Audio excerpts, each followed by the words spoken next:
del Ministerio de Relaciones Exteriores, Magdalena Krebs, directora ejecutiva de la Corporación de Amigos del Patrimonio Cultural y exdirectora de la Biblioteca Nacional, Claudio Rolle, director del Instituto de Historia de la Universidad Católica, Santiago Aranguis, director del Instituto de Historia de la Universidad San Sebastián, miembros del Comité Directivo del Servicio del Patrimonio Cultural, María Gabriela Huidobro, decana de la Facultad de Educación y Ciencias Sociales de la Universidad Andrés Bello, miembros del cuerpo diplomático, directores de museos, autoridades de centros culturales, Comité Directivo de la Biblioteca Nacional, miembros de las directivas de las asociaciones de funcionarios, Anfupatrimonio y ANATRAP, funcionarios de nuestra institución, invitadas e invitados.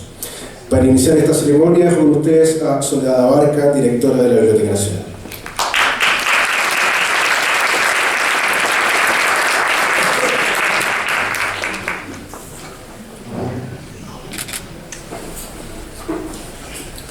Hola, muy buenas tardes.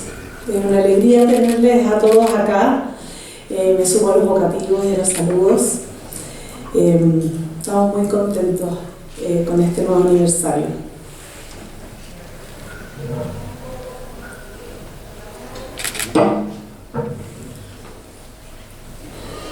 Cada aniversario de la Biblioteca Nacional es especial y su celebración nos llena de orgullo porque nos permite mirar hacia atrás y constatar el significativo aporte que esta institución ha hecho al desarrollo cultural de nuestro país.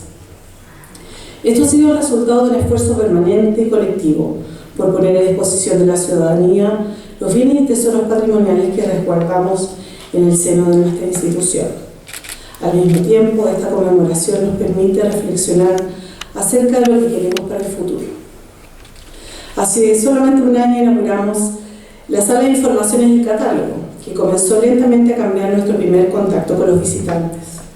Nuestras exposiciones también se han renovado para generar una mayor interacción con el público, como es el caso de la muestra Haciendo Memoria, que desde octubre pasado nos invita a reflexionar sobre los hechos ocurridos en Chile en 1973, y recientemente la exposición dedicada al gran artista chileno José Venturelli, que con ocasión de su centenario y en colaboración con la fundación que lleva su nombre, nos ha permitido dar a conocer su extenso trabajo en la gráfica, la ilustración y en los libros.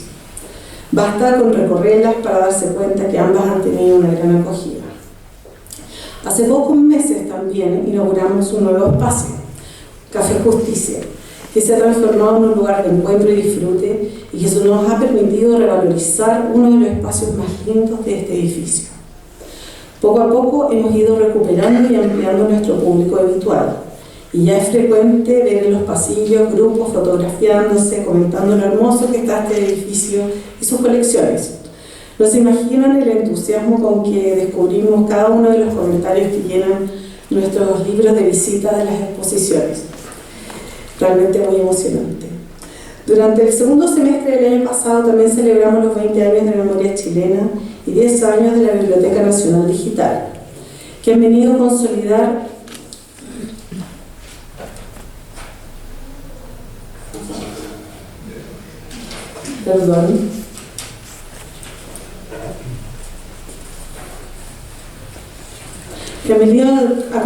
todo el trabajo de acceso que se ha realizado acá en la Biblioteca Nacional para sacar las colecciones más allá de las fronteras. Estas iniciativas hoy forman parte fundamental de la Estrategia Nacional de Patrimonios Digitales impulsada por la Subsecretaría del Patrimonio Cultural. Esta enorme labor y trabajo en el que participa cada funcionario y funcionaria de la Biblioteca Nacional está dando frutos. Hoy somos testigos del comienzo de una nueva etapa para nuestra querida Biblioteca Nacional. En este contexto estamos muy felices de compartirles algunos de los nuevos proyectos e iniciativas que vienen a consolidar el proceso de apertura de nuestro edificio y de mejora de nuestros servicios. En primer lugar, nos complace comunicarles que prontamente inauguraremos la librería del Fondo de Cultura Económica, que bajo el nombre de Librería Amanda La Barca recupera el nombre original de la sala que lo albergará aquí al frente de nuestra sala América. Asimismo, hemos trabajado desde hace varios meses en un proyecto muy querido, la reapertura de la sala infantil, que hace 100 años fue la primera sala en dar servicios al público en este edificio, el Palacio de los Libros. Durante el desarrollo de este proyecto nos hemos volcado e inspirado en nuestra propia historia. Por ello me gustaría citar el artículo de Sebastián Hernández, la Biblioteca Nacional del siglo XX, que dice: en 1913, Guillermo Labarca hizo presente a través de su discurso Misión Social de la Biblioteca, señalando que era necesario abrir las puertas a los nuevos lectores como los niños.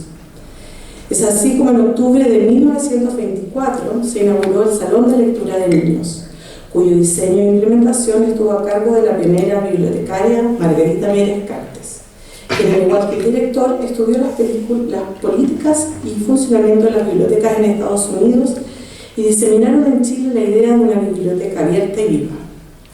Es muy importante mencionar que este proyecto se materializará gracias al apoyo constante del Servicio Nacional del Patrimonio y en especial de la Subsecretaría del Patrimonio.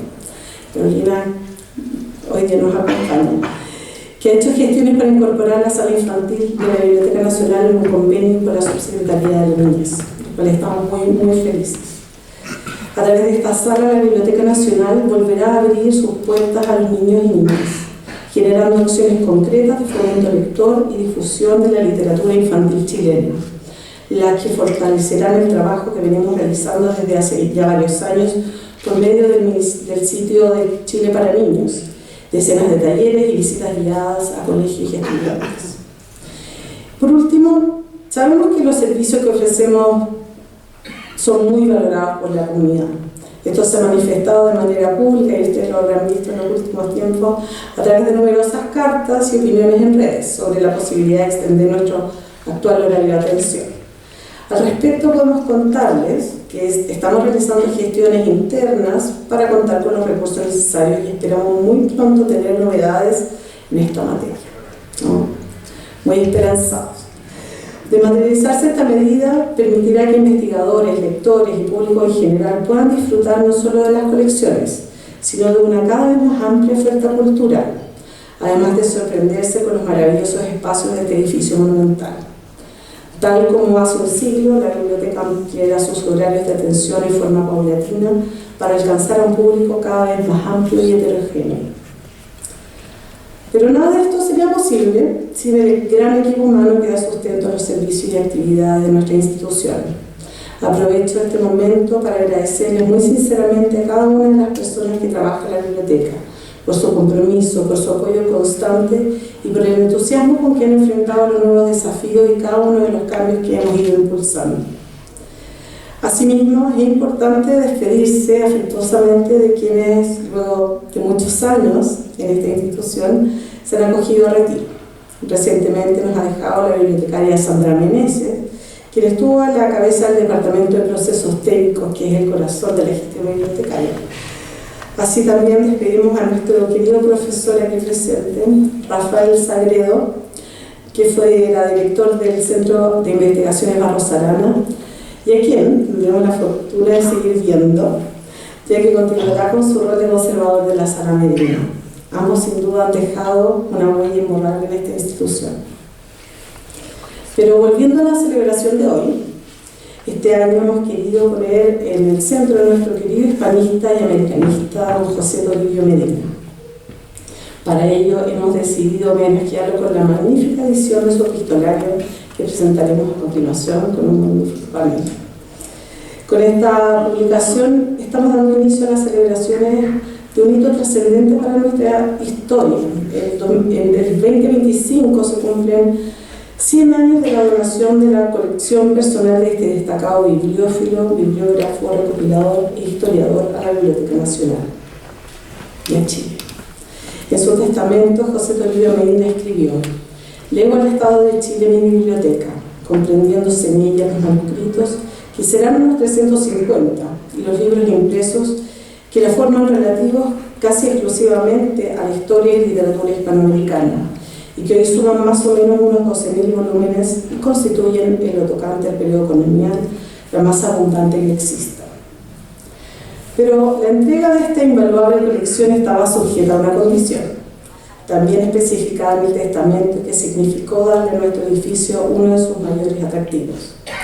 Continúa Medina con su última voluntad: cuando se construya el edificio para la Biblioteca Nacional, se reserve ella una sala que llevará mi nombre y en el que se colocarán todos los libros material legado.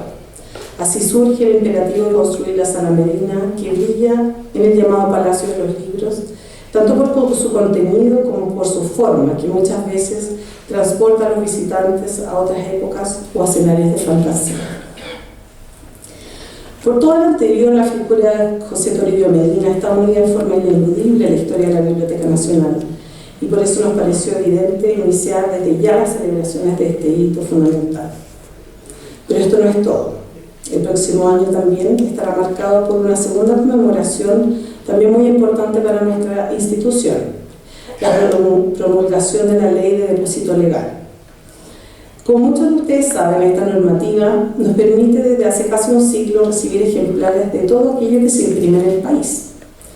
Un sistema de depósito legal bien organizado no solo es el instrumento para crear, mantener y engrandecer las colecciones de las bibliotecas nacionales, constituye también un instrumento jurídico indispensable de toda política nacional de libertad de expresión y acceso a la información.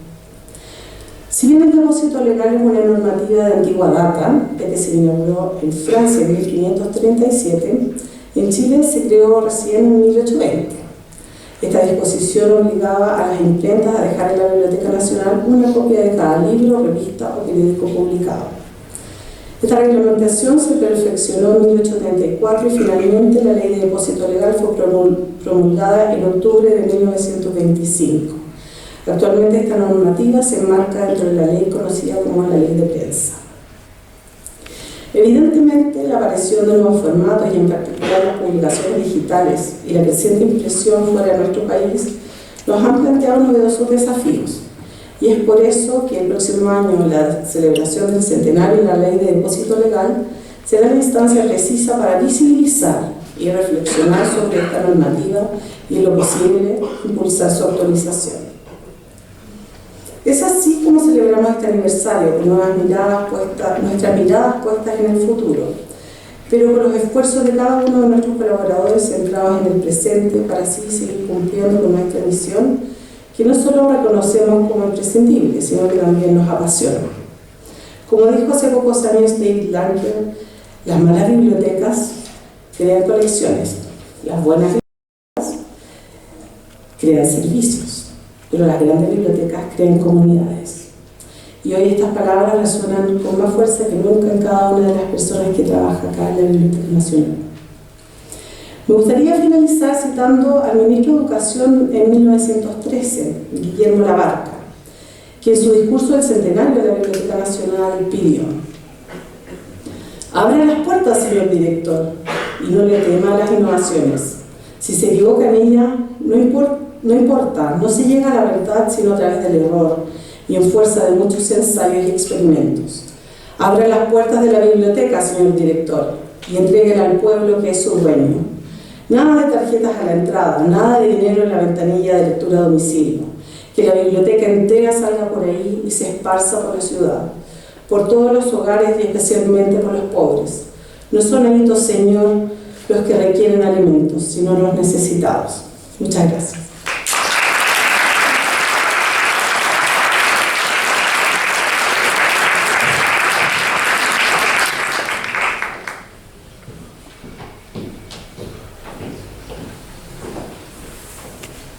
Agradecemos las palabras de Soledad Barca, directora de la Biblioteca Nacional de Chile. Y ahora, para continuar con la celebración de este aniversario, invito a que también se dirija a ustedes la subsecretaria del Patrimonio Cultural del Ministerio de las Culturas, las Artes y el Patrimonio, Carolina Pérez.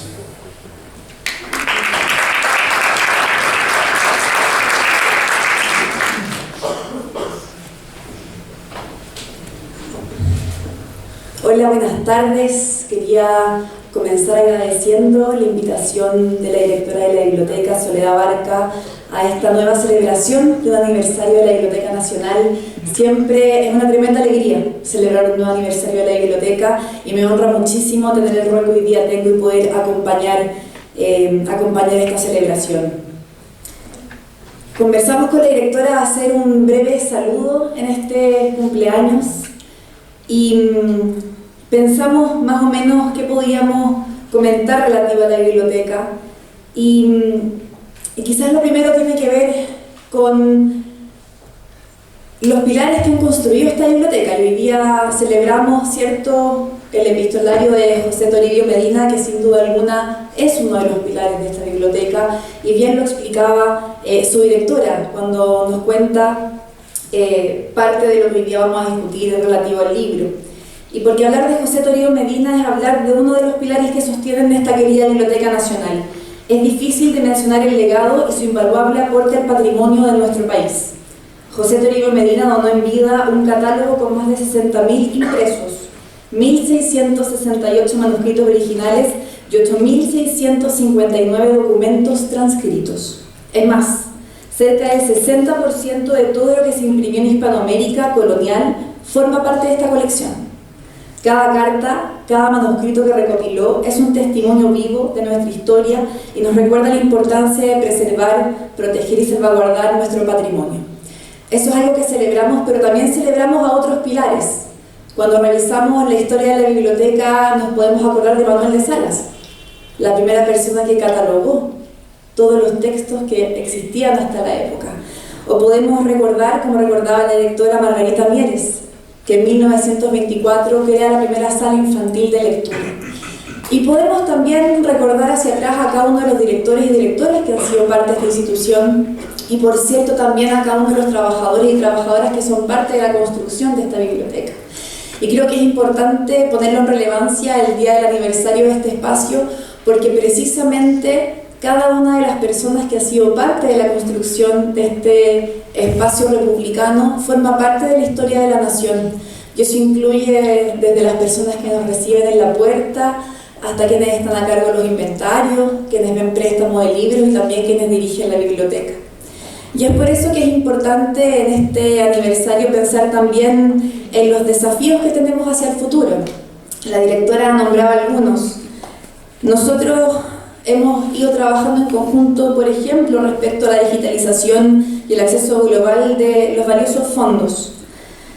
Hemos trabajado en torno a los patrimonios digitales que mencionaba la directora, y es porque efectivamente es tremendamente relevante para la población poder tener acceso a estas colecciones, no solamente de manera física, sino que también de manera virtual.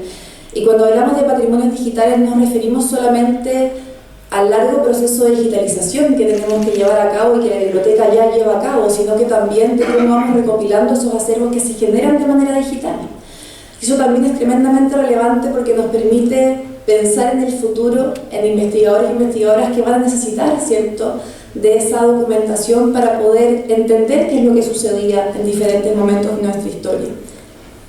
Tenemos también como desafío la conservación y restauración de documentos históricos en un entorno que es cambiante, y también la promoción de la lectura y el uso de recursos entre las nuevas generaciones.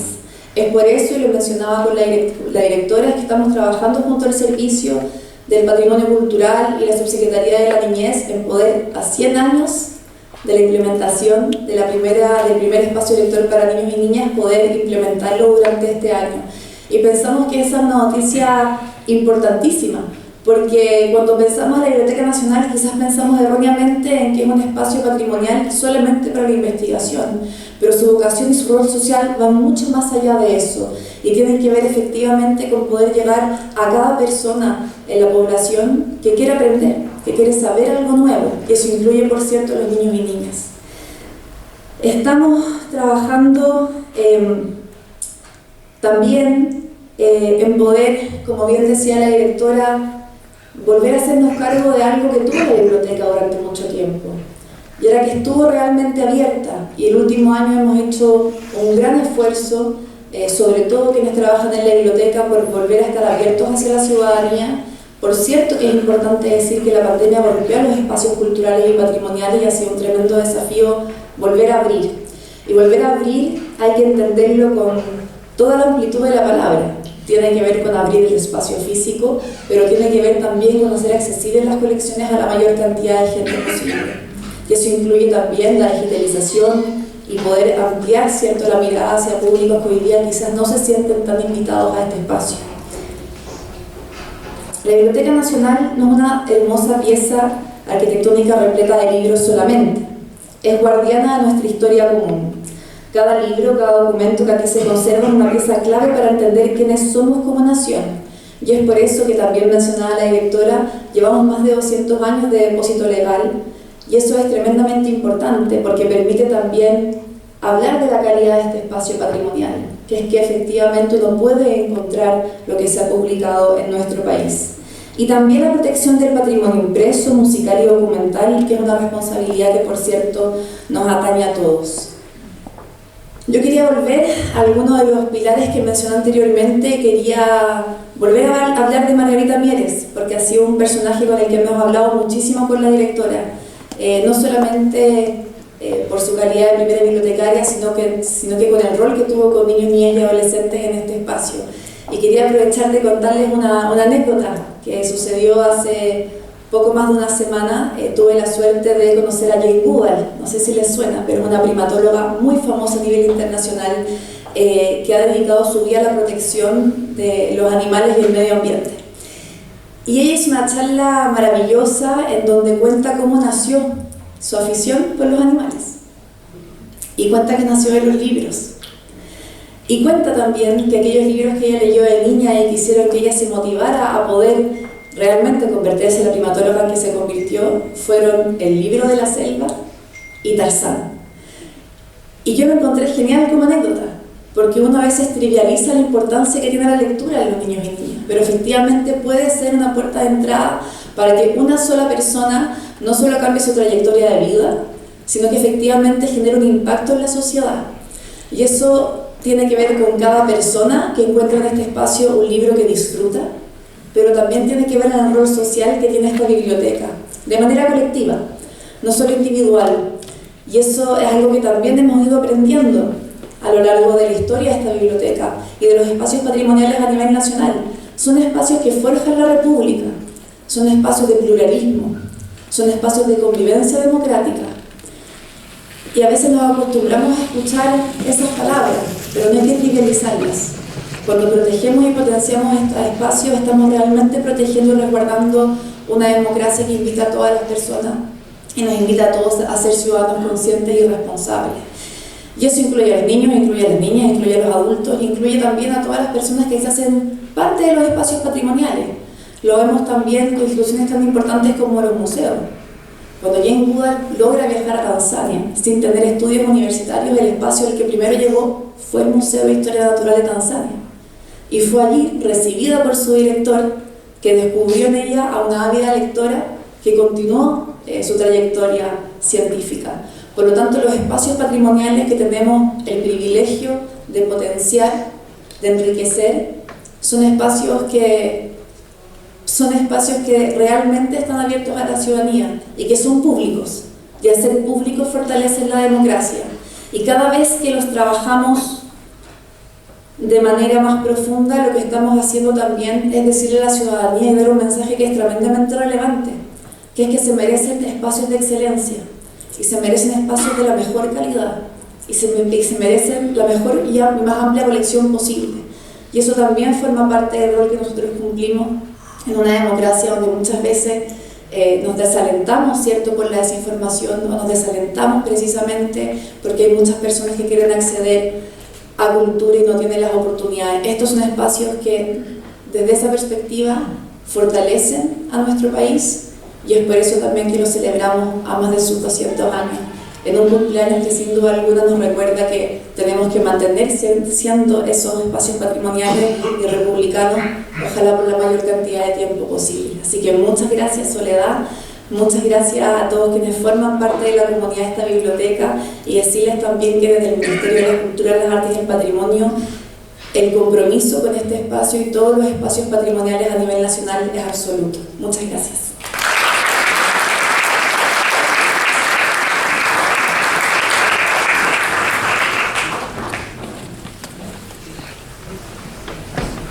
Agradecemos las palabras de Carolina Pérez, subsecretaria del Patrimonio Cultural del Ministerio de las Culturas, las Artes y el Patrimonio. Y ahora, como ya se ha anunciado, pasaremos a la presentación del libro epistolario de José Toribio Medina, que cuenta con transcripción y notas de Macarena Ríos del Centro de Investigaciones Diego Barros Arana. Ella participará en el siguiente conversatorio con Rafael Sagredo, conservador de la Sala Medina y Premio Nacional de Historia del año 2022, y con María Teresa Cárdenas, editora de Cultura del Mercurio, a quienes invitamos a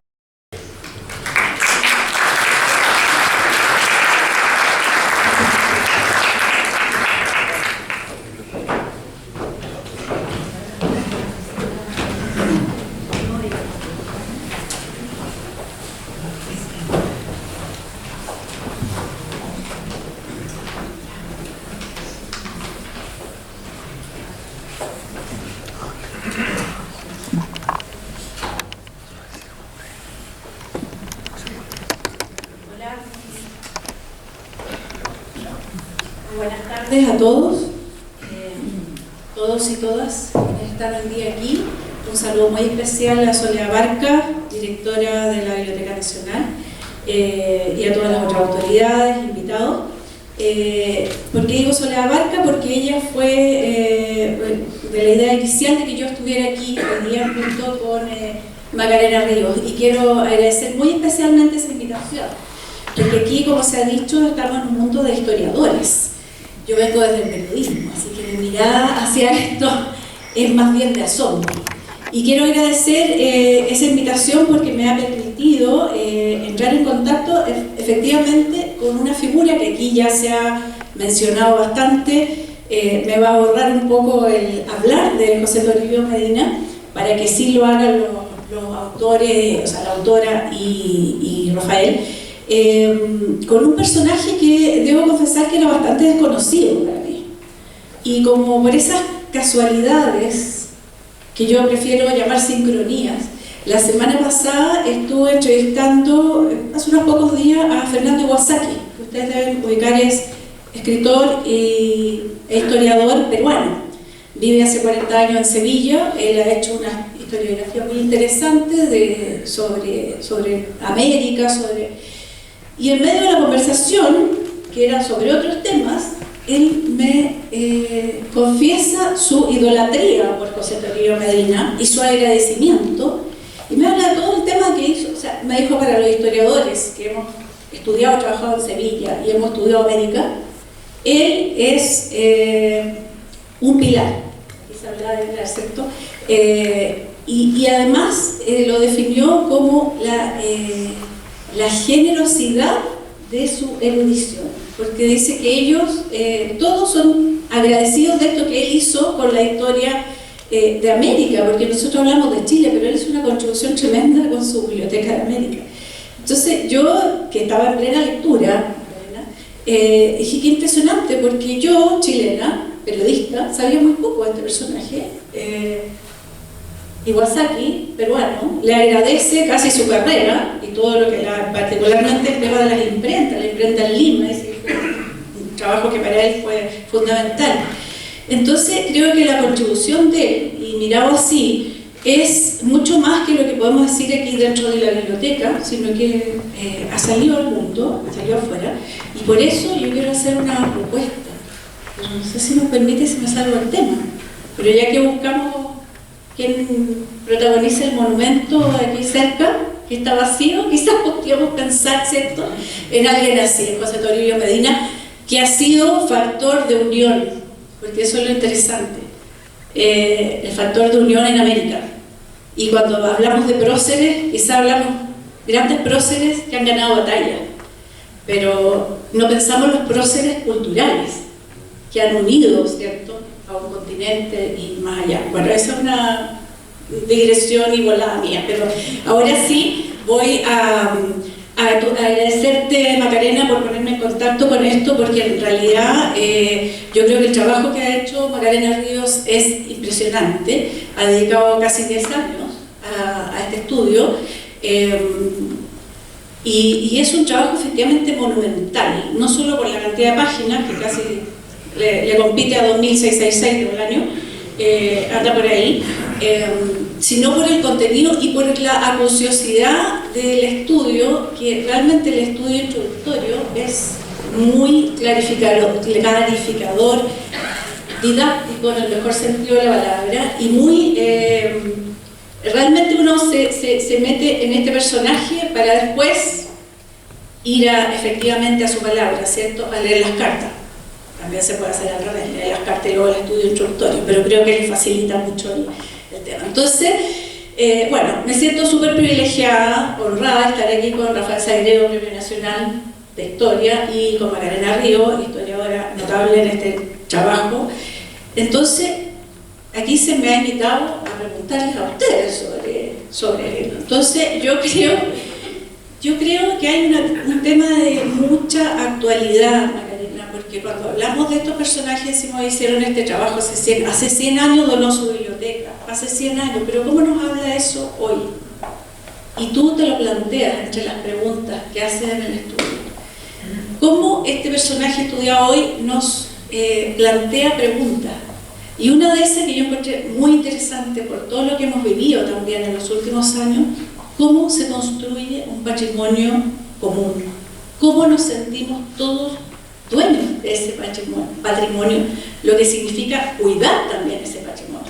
Entonces quería saber qué opinión tenías tú respecto de este trabajo de José Toribio Medina, cómo nos ayuda hoy quizás en esa línea.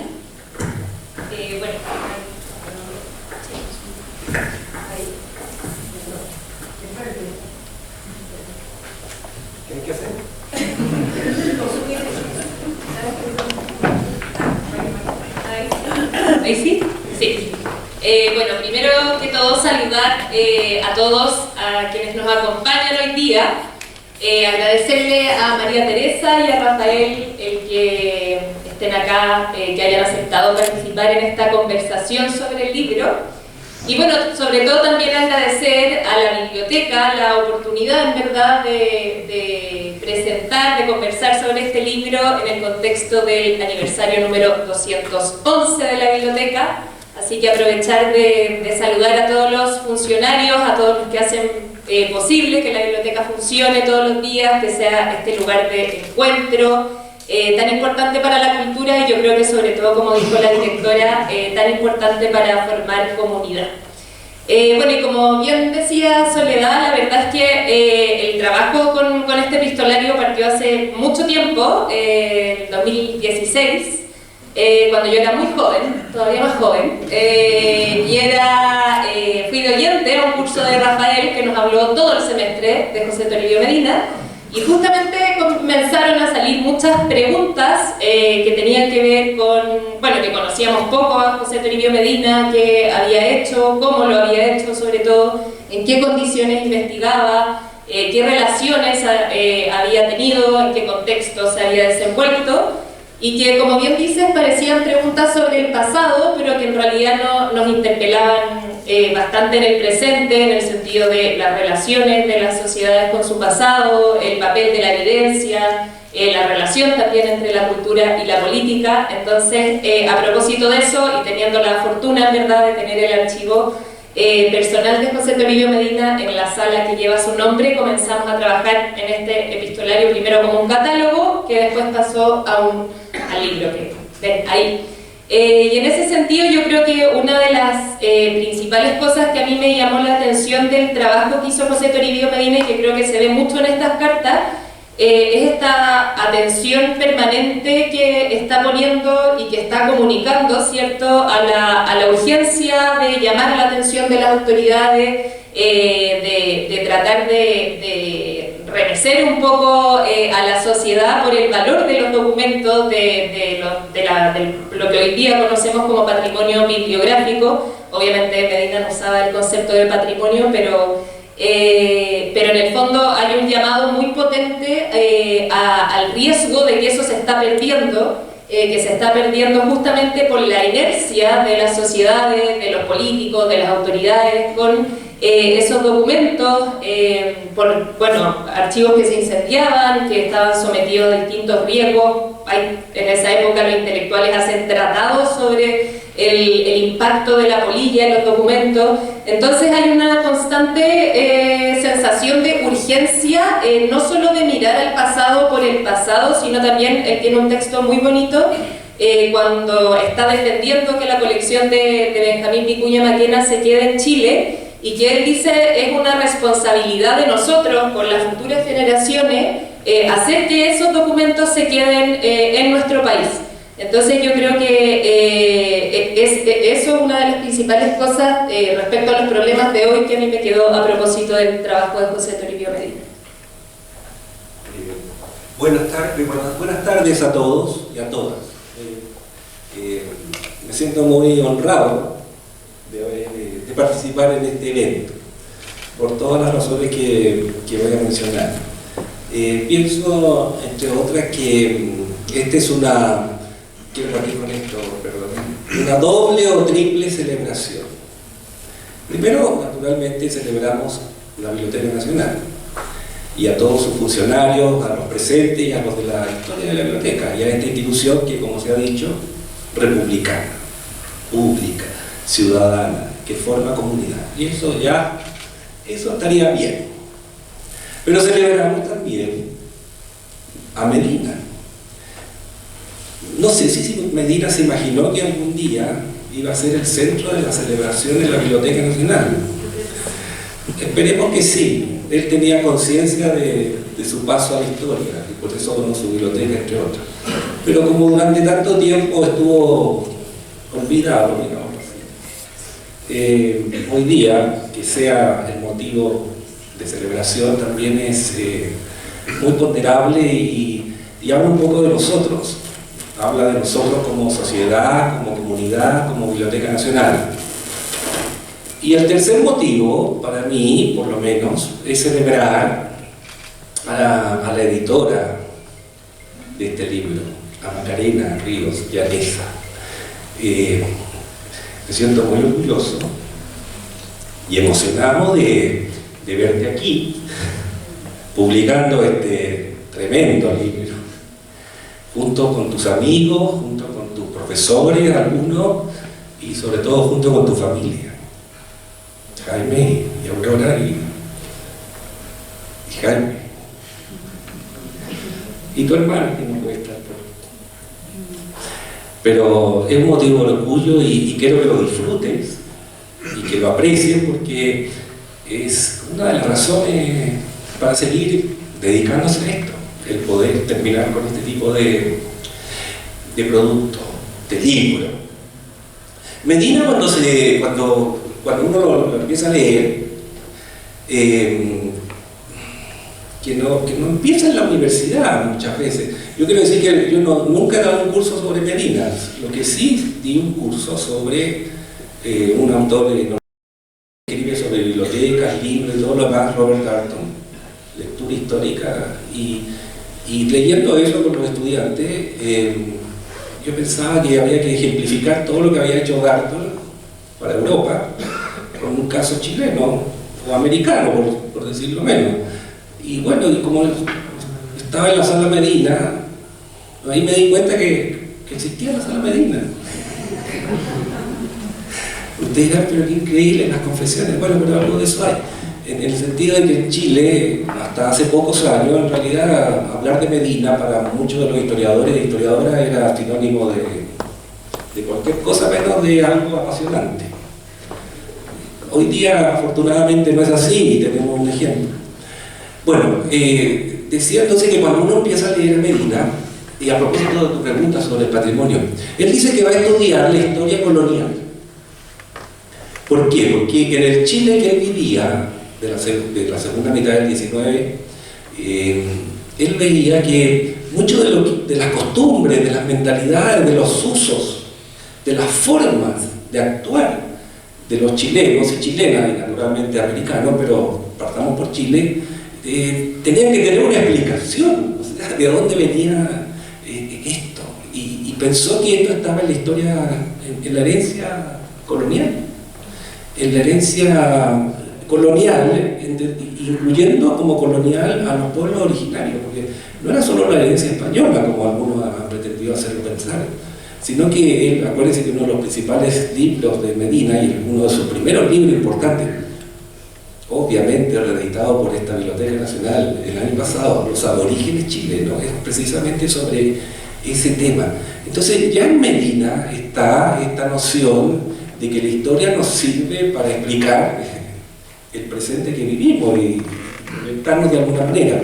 Y él va acumulando material que va culminando en lo que hemos visto en su biblioteca americana. O sea, él, el positivista, el americanista, el hombre que vivía del dato, de la información, de la ficha bibliográfica exacta, como ustedes lo pueden leer ahí, también se proyectaba y tenía una idea de la historia como útil a su comunidad. Y por eso, y con esto termino para esta parte, hizo la historia de la Inquisición en América.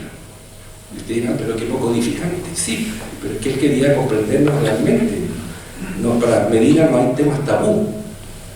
Entonces, bueno, o sea, hay que estudiar esos procesos tan poco glamorosos, no los estudien. Pero también dijo, bueno, en la historia colonial, así como existió esto, que podemos condenar, qué sé yo, también existieron cosas muy positivas, y dijo, bueno, voy a estudiar el legado cultural de España materializado en los impresos americanos, y de ahí viene su serie sobre la imprenta. Entonces el patrimonio estuvo presente desde, yo creo, desde el principio. Igual, ¿puedo agregar algo? Que es muy interesante, yo creo, ver en este epistolario que el interés, yo creo, que tiene Medina desde las primeras cartas que envía desde su viaje a Lima en la década de 1870, después en Europa, cuando va mandando cartas diciendo que a él le interesa copiar o vender también a Chile todo lo que no esté en Chile. Bueno, que básicamente en Chile también las colecciones estaban muy dispersas, acá había un contexto de precariedad documental muy potente, y entonces el interés por el documento primero parte desde, claro, tratar de abarcar todo lo que no hay acá, pero también ese interés por documentar en el fondo se va transformando, después va cambiando, ¿cierto?, a las cosas que encuentra que están baratas, o después, de acuerdo a sus distintos intereses de investigación, se van transformando, por ejemplo, en el caso del estudio de los impresos americanos, a justamente interesarse por los objetos más antiguos que pudiese encontrar y también por los más efímeros, porque las imprentas coloniales también imprimieron mucho papel más volátil, digamos así. Entonces también es muy interesante ver cómo va cambiando este interés por el documento. No siempre es el mismo, pero estuvo muy presente esta idea, ¿cierto?, de que siempre tuvieran una utilidad para un contexto chileno, pero en general sudamericano, en el cual era muy difícil acceder a la información. Sí, yo encuentro que es un personaje de tantas facetas, bueno, es lo que queda reflejado ahí también, de múltiples intereses, dice también Rafael en sus palabras iniciales. Bueno, lo primero es que me da cierta tranquilidad, Rafael, saber que para los historiadores tampoco fue una figura tan estudiada, porque yo sentía que, como les decía al principio, un poco como infiltrada. Creo que eso ha pasado también con nuestra sociedad, que yo creo que si salimos a la calle y le preguntamos a alguien quién es José Toribio de Medina, no va a saber. O sea, un busto que creo que todavía está allá en la calle de Londres. A mí me llamó mucho la atención de lo que tú cuentas y detalles en el estudio introductorio y luego al leer las cartas, es esta visión de futuro que tiene, que es precisamente lo que tú dices.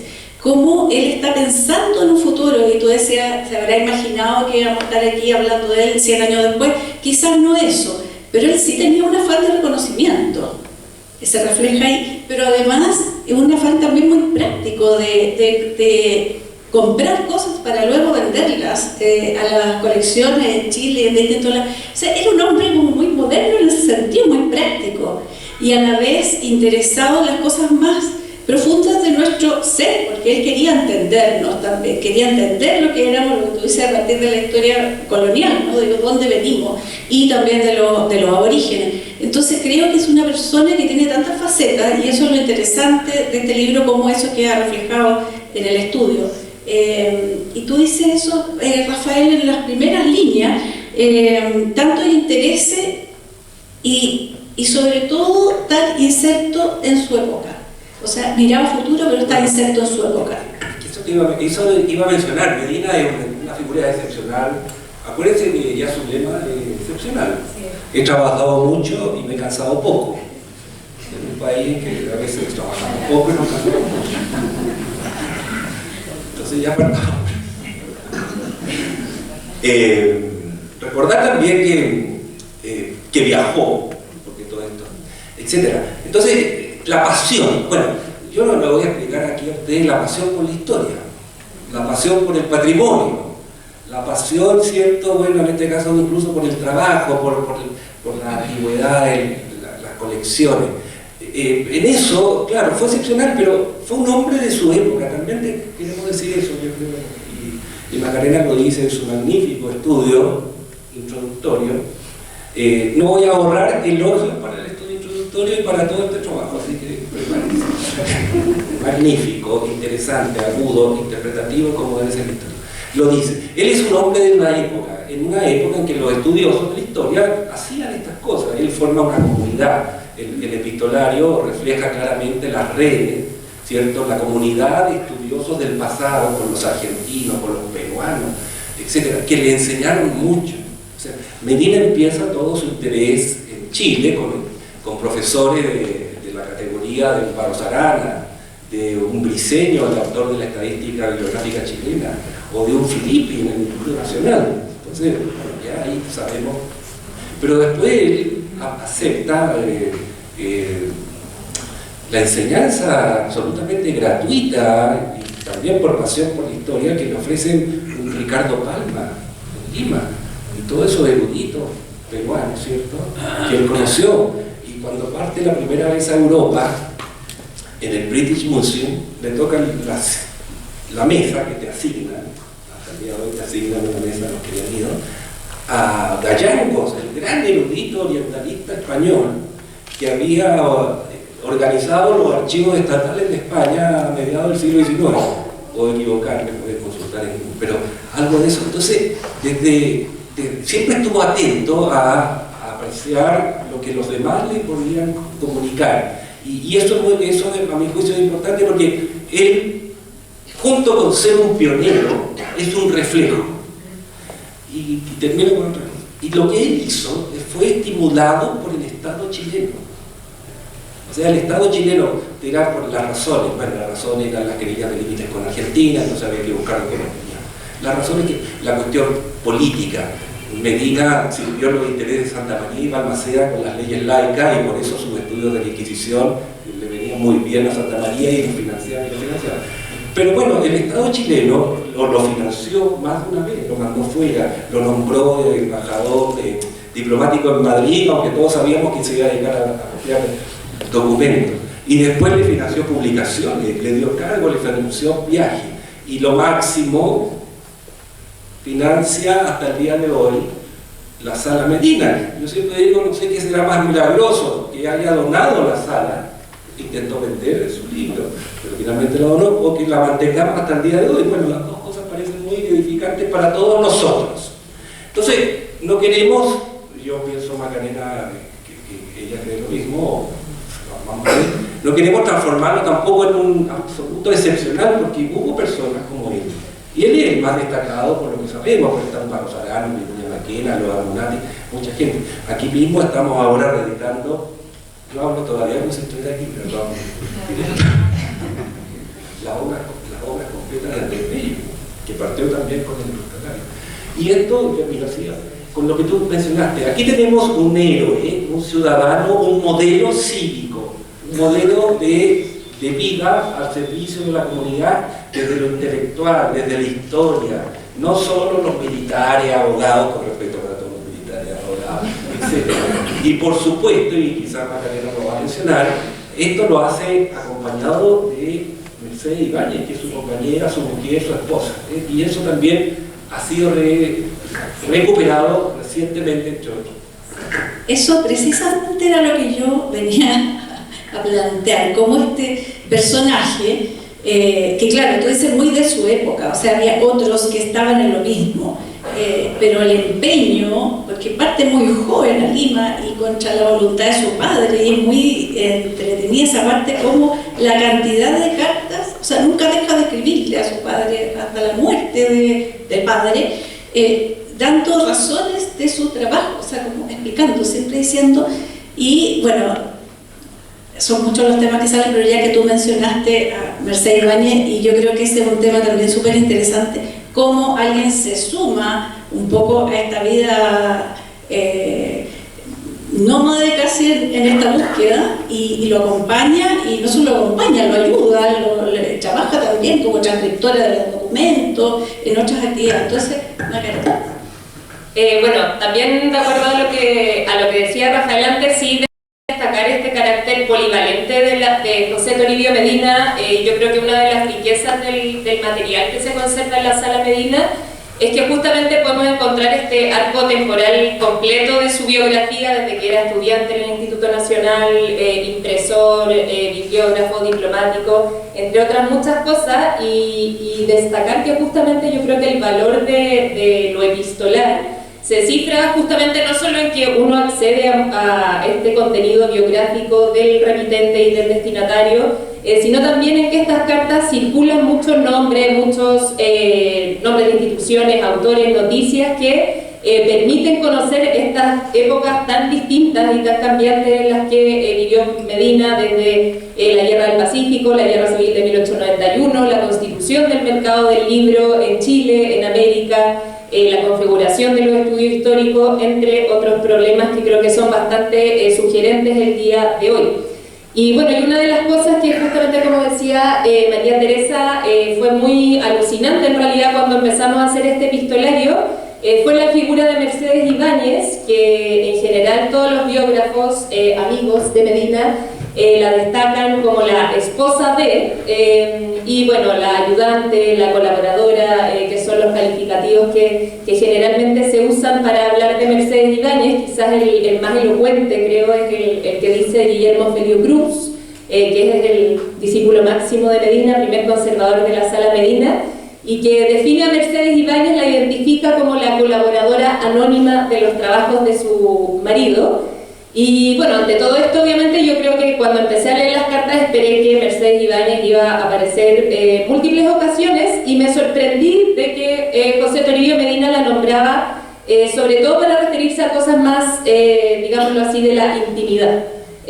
Cuando, por ejemplo, no sé, se enamoró de ella, la conoció, cuando dice que vas a echar el salto mortal, que parece que así representaba el matrimonio.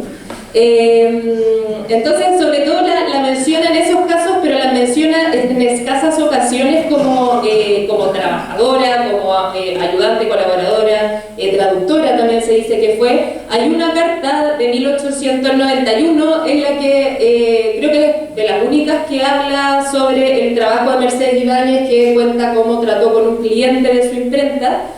Y me parece interesante que, claro, si bien no apareció en términos del contenido, fue creo que muy elocuente comparar las letras de las cartas y darnos cuenta que efectivamente muchas de las cartas habían sido escritas por Mercedes Ibáñez. Ahí tratamos de identificar la gran mayoría, y estas cartas justamente iban dirigidas no solo a la mamá de José Toribio Medina, sino también a bibliotecarios estadounidenses o a otros intelectuales chilenos, hablando sobre las publicaciones, sobre el estado de los trabajos, entre otras cosas. Entonces, me parece también un problema muy actual y un desafío también para la investigación histórica, como pensar esos indicios a través de los cuales hay que ir buscando el trabajo de mujeres como Mercedes Ibáñez. Y hace poco también nos pasó que estábamos buscando una imagen en la Sala Medina y encontramos una imagen, una postal de Lima, y la doy vuelta, y justamente era una carta que le había mandado a Mercedes Ibáñez desde una institución cultural limeña, donde reconocían todo lo que había sido su trabajo, ¿cierto?, en los archivos de Lima, entre otras cosas. Y cuando uno mira en el catálogo, eso no aparece catalogado como Mercedes Ibáñez. Entonces yo creo que eso también es otra muestra elocuente de que queda mucho trabajo pendiente justamente para visibilizar también cómo influye el género y las jerarquías en la construcción, ¿cierto?, de estos oficios, saberes. Hay que decir, sí, que la Mercedes no aparece mucho más, pero en esto Medina también es muy chileno. porque su mamá aparece a cada rato. Desde el principio hasta el final, todo lo que no menciona la mujer son menciones para la madre, a la cual escribe. Ahí tenemos otro tema de las costumbres también. Sí, pero es mucho más al padre, ¿eh? Sí, Después, ya cuando muere el padre, claro, ella se transforma mucho más en protagonista de las cartas, y siempre es muy curioso eso, porque las cartas es que es muy, en realidad es muy, lo van a ver como es tan actual en eso, que él como que le reclama a la mamá que no lo controle tanto, o sea, ya no, si estoy abrigado, no, si no estoy pasando hambre, no, si eso, no le dije eso, es como que la mamá sí, todo mal.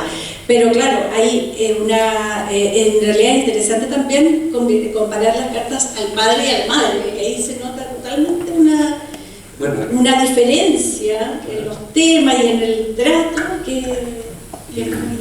Y lo que aparece también en las cartas mencionadas por la cadena, la tensión que hay con el padre, que no quería que se dedicara a esto, y que lo controla mucho y le exige. Con la madre parecen más cartas de cariño, por voluntad propia, con el padre parece que si no le escribía. Claro, él siempre está justificando un poco frente a su padre la decisión. Entonces, y bueno, yo quería aludir a esto que tú también lo dices, Macarena, que es como el epistolario, las memorias, la autobiografía, los diarios también, han sido objeto últimamente de mucho más atención por parte de la historiografía, de los historiadores.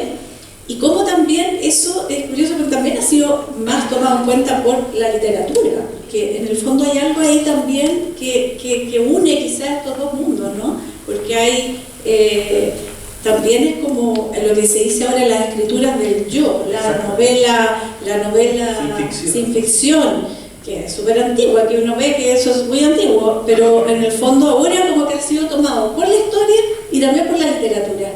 Es curioso y eso, a lo mejor puedes hablar de eso como género. Bueno, breve. Hoy día, efectivamente, la escritura del yo, hay un libro de Enzo Traverso que se llama La escritura del yo, y que es el autor en su obra, no ya como autobiografía o memoria, sino que el autor que escribe sobre un periodo histórico, pero está él, en primera persona, en el libro. Ahora, cuando uno lee a estos personajes que creen que escribían solo muy de forma en tercera persona, como era tradicional, ¿cierto? Sin involucrarse, pero esto está lleno, esta obra de Medina, no solo sus cartas, obvio, de alusiones a sus intereses, a cuáles son sus motivaciones, cómo se siente incluso. Por ejemplo, cómo se siente cuando llega al archivo de Simancas, y lo que lo lleva a hacer diferentes cosas. O sea, el estudiar este tipo de documentación, la obra, pero también las cartas, son muy significativas respecto a lo que hoy día en la historia social de la cultura tenemos no qué hizo, que ya más o menos sabemos qué hizo, sino cómo lo hizo y qué significó para él hacerlo, y que refleja también un poco sí, yo creo que, bueno, obviamente las cartas tienen un valor autobiográfico muy importante, y como comentaba tú, Teresa, antes, este tema de la subjetividad está muy presente, no solo, como decía antes, del remitente, sino también del destinatario, y creo que es muy impresionante toparse no solo como con lo que sentía Medina respecto cuando encontraba un documento o cuando visitaba un archivo, en específico el de India, sino también constantemente, sobre todo en las cartas con el papá, trata mucho de sus sentimientos, de su soledad, de su seriedad, de su relación con las mujeres, y bueno, creo que ha sido una tendencia historiográfica importante ahora justamente también empezar a pensar cómo esas cosas influyen también en la obra de los historiadores, y en el caso específico de Medina yo creo que es bien interesante ver, porque claro, siempre tenemos, o frecuentemente en realidad, acá la idea de que como la generosidad de Medina de haber donado toda su colección, etcétera, pero también yo creo que las cartas permiten complejizar un poco más ese relato y ver los intereses que él también iba teniendo y el provecho que trataba de sacar de la formación de sus colecciones, incluso de la misma donación. O sea, yo creo que realmente es un obsesionado con cómo lo van a recordar, y creo que también su círculo más cercano se encargó mucho de un poco fosilizar ese recuerdo. Hace muy poco vino un curso de colegio a la biblioteca y visitó la sala Medina, y uno de los niños sale de la sala y lo primero que dijo fue como, ¿qué ego tenía este señor? Y en verdad, claro, como que creo que las cartas también reflejan mucho ese, cómo trató de construir y solidificar su memoria. En eso yo encuentro también una honestidad, porque no pasa, claro, lo que dices tú, él quería en el fondo vender su... O sea, tiene una mirada muy práctica, no trata de estar así como la filantropía casi. Pero yo pienso también, esto lo sugiero, primera vez que conversamos de esto, Macarena, que como él conocía el mundo y conocía las historias y conocía el destino de muchas de las bibliotecas y documentación acumulada y coleccionada por muchos coleccionistas como él, que era perderse irremediablemente, todo eso que también es ego, que lo es, puede ser también una consideración al cuidado de su biblioteca y todas las condiciones que puso, como leyó nuestra directora, la directora de la biblioteca, las condiciones que puso desde la construcción de la sala, el nombre, quién iba a ser el conservador, la forma en que se prestaban los libros, que ha permitido que se conserven hasta el día de hoy, porque no es el momento, pero podemos hacer el estudio de todas las cosas donadas que se han dispersado por razones muy atendibles, pero ya, o sencillamente se han perdido. Medina, quizás ahí podemos tener una visión, un indicio, claro. uno de los cientos de indicios que ofrece la recopilación. Sí, es que yo creo que igual, bueno, en atención a eso, la experiencia de los viajes yo creo que fue muy significativo, sobre todo en algunos países europeos, donde él dice, claro, hay muchos ejemplares a los cuales no puedo acceder porque hay muchas barreras, hay que pedir permiso, no sé, en el caso de Londres hablaba de un lord del Parlamento, en el caso de España también, él llega a todo este minuto en el que se están abriendo los archivos, habla de las celosas regiones del Vaticano, etcétera, que tampoco lo dejan acceder al material. Y en ese sentido comparar lo que dice respecto a esas experiencias de lo que vive en Estados Unidos, por ejemplo, que eran lugares donde él dice en las cartas, donde las bibliotecas recibían conferencias de médicos, donde iban los agricultores. Entonces yo creo que también empieza a tener una conciencia de lo público, diríamos hoy día, que es mucho más potente. Y también lo que hablábamos al principio, esta inquietud, ¿cierto?, entre la conservación, la desaparición, que yo creo que al final es una pregunta respecto del tiempo, que está muy presente en su vida y que se refleja mucho en el epistolario. A propósito del ego, hay una carta de Rimet, el gran americanista francés, el fundador del libro El origen del hombre americano, en que invita a Medina a enviarle sus publicaciones a la Asociación de Americanistas de París, o sea, una institución maravillosa. Y Medina, lo que le contesta, que no viene al caso eso porque él nunca se ha sentido americanista y que apenas publicó un librito que se llama Los aborígenes chilenos y que el resto de... O sea, ahí sería todo lo contrario. Bueno, ahí está. Sí, igual 6 años después. Sí, claro, va cambiando. No, lo que a propósito de esto, en realidad son muchos temas los que salen de esto, pero a propósito de esa conservación y de los documentos que él no podía llevarse, digamos, está el tema de los copistas, que a mí me llamó mucho la atención. Cómo él se preocupa y la rigurosidad que pone en el copiar, porque uno se imagina que hace cosas medievales. No, él necesitaba que copiaran a mano, digamos, esto, y cómo tú lo pones un ejemplo, creo que en lo que dices tú, cómo se enoja porque cambiaron la palabra mozo por joven.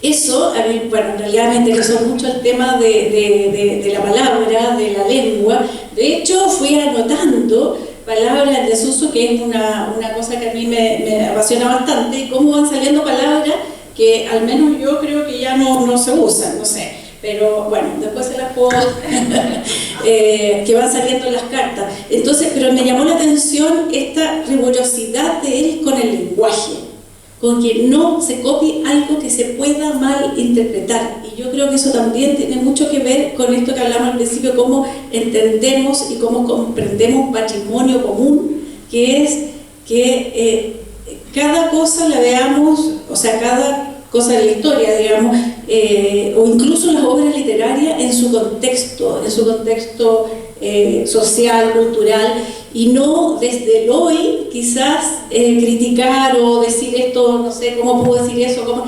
Entonces, encuentro tan importante como para nuestra sociedad entender las obras y a los autores y a los historiadores en su contexto.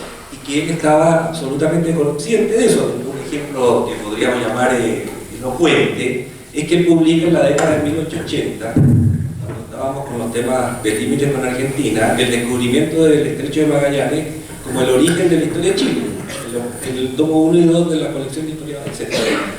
Y ahí empieza la historia de Chile, etc. Y resulta que en 1913 y 1920 publica el descubrimiento del Océano Pacífico como parte de una historia global. O sea, esto ya pasó a lo que antes había sido parte de la historia de Chile, ahora era historia global. Pero claro, obedece a los contextos en los que está escribiendo.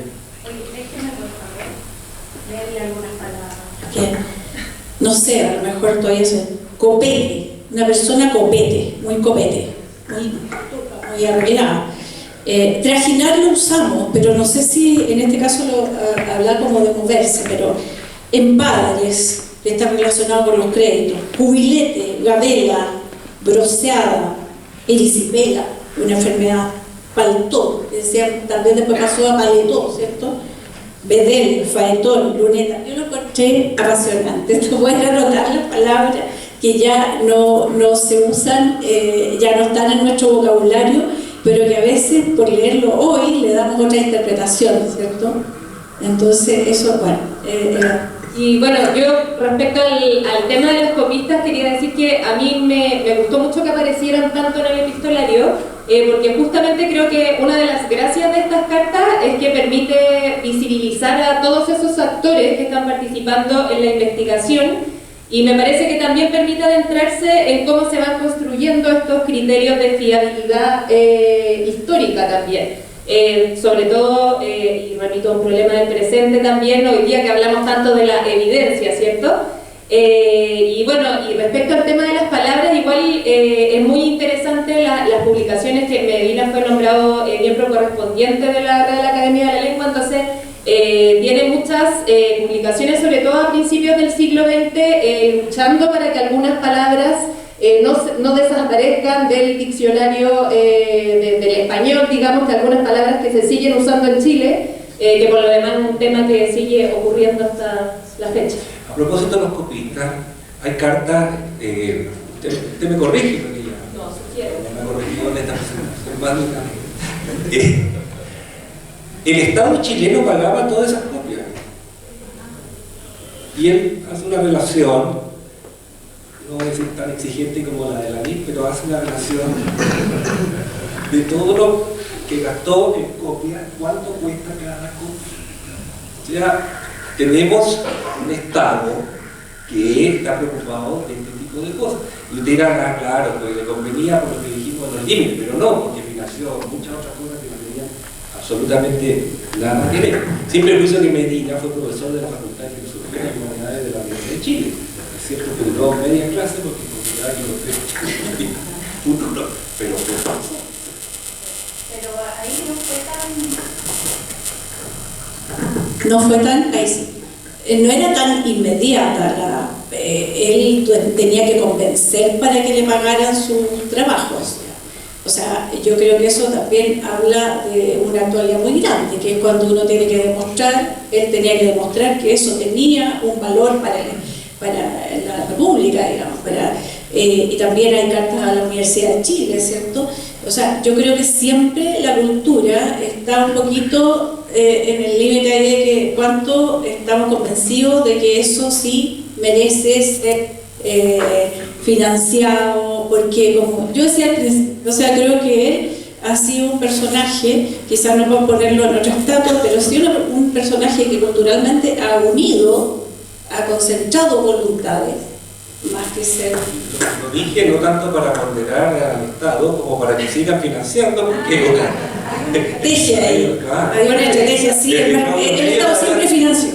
No, yo creo que siempre ahí hay una cosa como un entredicho, como que no es, a ver, financiamos o le damos esta plata. Y yo soy una convencida, él mismo lo dice en algún momento, no hay dinero mejor invertido, el dinero en educación. Y de hecho, cuando él, o sea, ya dona su colección y supuestamente el Estado le va a entregar el dinero para la Sala Medina, son impresionantes las últimas cartas antes de morir que Medina dice: no voy a alcanzar a ver mi sala lista porque no llega la plata.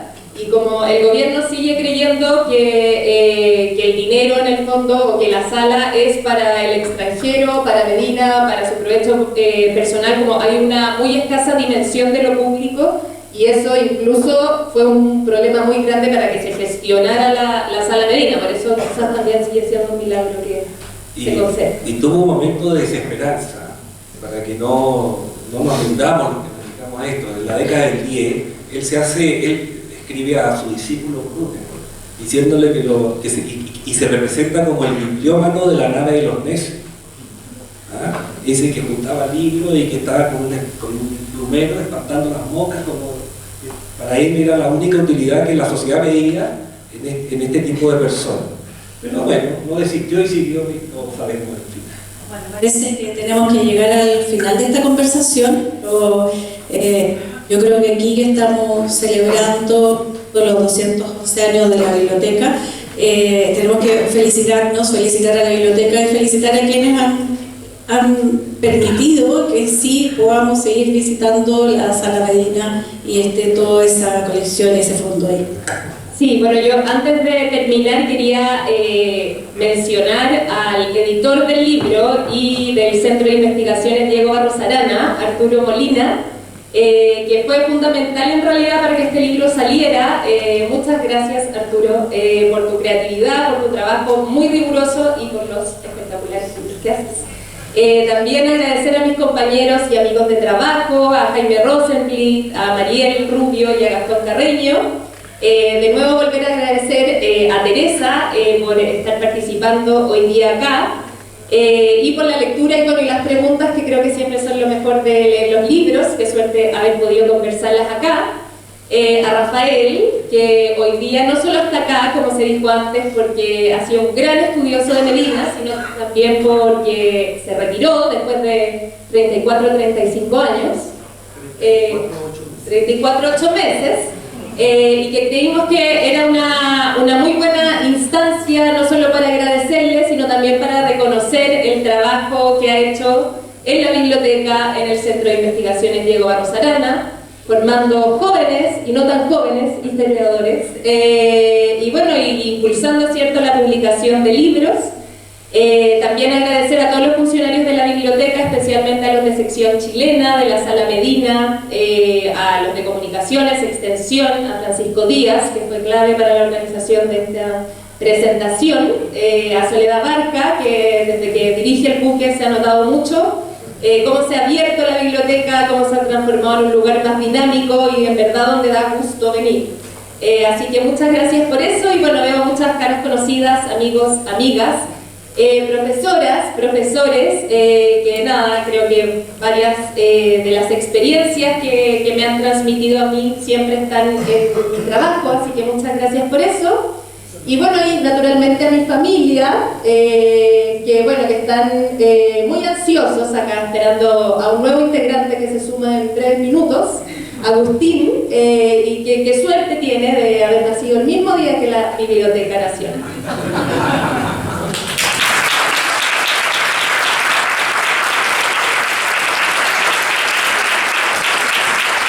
Agradecemos a Macarena, María Teresa y Rafael por participar en esta conversación sobre este fascinante personaje y su epistolario. Pero antes de que dejen el escenario, la directora de la Biblioteca Nacional, Soledad Barca, quiere entregarle un ramo de flores a Macarena en reconocimiento por su monumental trabajo.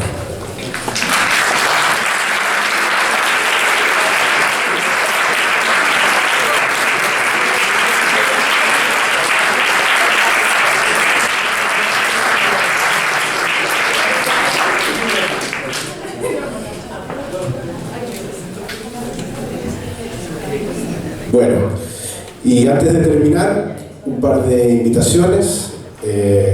Primero a un vino de honor que va a haber en el hall de la librería para que podamos brindar por este aniversario, los 211 años de la Biblioteca Nacional, y también, por supuesto, a todos los que les interese el libro, el epistolario de José Toribio Medina, lo pueden pedir a la salida de esta Sala América. Así que feliz aniversario, Biblioteca Nacional.